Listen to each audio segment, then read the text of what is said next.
Andhra Pradesh శాసనసభ్యులపై speaker ఆయన పాత్ర shocking comments చేశారు. వైసీపీ సభ్యులను ఉద్దేశించి స్పీకర్ చేసిన ఈ వ్యాఖ్యలు సంచలనంగా మారాయి. దొంగల్లా వచ్చి వెళ్తున్నారంటూ స్పీకర్ ఫైర్ అయ్యారు. కొందరు సభ్యులు రిజిస్టర్లో సంతకం పెట్టి వెళ్లిపోతున్నారని ఎమ్మెల్యేలపై తీవ్ర ఆగ్రహం వ్యక్తం చేశారు. ప్రజలు ఎన్నుకున్న ప్రతినిధులు ఇలా చేయడం ఏంటని ఆయన ప్రశ్నించారు. గవర్నర్ ప్రసంగం ముగిసిన తర్వాత వైసీపీ ఎమ్మెల్యేలు 7 వెళ్లిపోవడంపై ఆయన తీవ్రంగా స్పందించారు. సభలో లేవనెత్తిన పలు ప్రశ్నలకు ప్రభుత్వం చెప్పే జవాబు వినకుండా వెళ్లిపోవడం ఏంటని అసహనం వ్యక్తం చేశారు స్పీకర్ ఆయన పాత్రుడు. సమావేశాలలో దురదృష్టవశాత్తు దాదాపు 25 ప్రశ్నలకు సభలో సమాధానం లభించలేదు. ప్రతిపక్షానికి చెందిన గౌరవ సభ్యులు ప్రశ్నలు వేస్తున్నారు, రావట్లే. దాని మీద కారణం ఏంటంటే వాళ్ళు ప్రశ్నలు వేయడం వల్ల మరొక 2 మెంబర్స్ మాట్లాడే అవకాశం పోతుంది.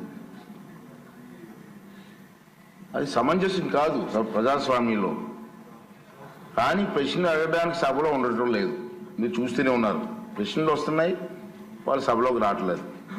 ఈ కారణంగా సభలో ఎవరో ఒకరి ద్వారా మరో 2 ప్రశ్నలు అడిగే అవకాశం కోల్పోతున్నారు. ఇది చాలా దురదృష్టకరం. సభకు ఎన్నికైన గౌరవ సభ్యులు సగౌరవంగా సభకు రావాలి. ప్రజలు ఎన్నుకున్నారు మిమ్మల్ని, సభలోకి వెళ్ళి మా సమస్య మాట్లాడమని.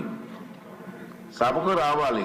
ఎవరికి కనిపించకుండా వచ్చి సభ్యులు హాజరు పట్టికలో సంతకాలు చేసి వెళ్ళిపోతారని దొంగల్లాగా వచ్చి. మీరు గౌరవ సభ్యులే, ప్రజలు ఎన్నుకున్నారు, మీరు ఎమ్మెల్యేస్. దొంగల్లాగా వచ్చి సంతకాలు పెట్టవలసిన అవసరం ఇచ్చింది కర్మ. ఒకసారి ఎమ్మెల్యేగా గౌరవప్రదమైన దీంట్లో ఉండి హాజరు పట్టికలో సంతకం చేసి సభకు ఆ మొహం చాటేయడం వారికి గౌరవాన్ని తగ్గించిందే తప్ప పెంచదని చెప్పి నా తాలూకు అభిప్రాయం.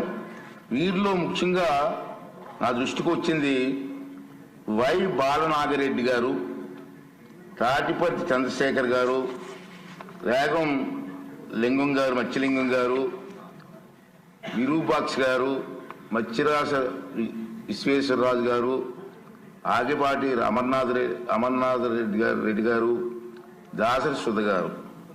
మనం చూసాం. గవర్నర్ ప్రసంగం ముగిసిన తర్వాత అంటే ఫిబ్రవరి 24వ తేదీన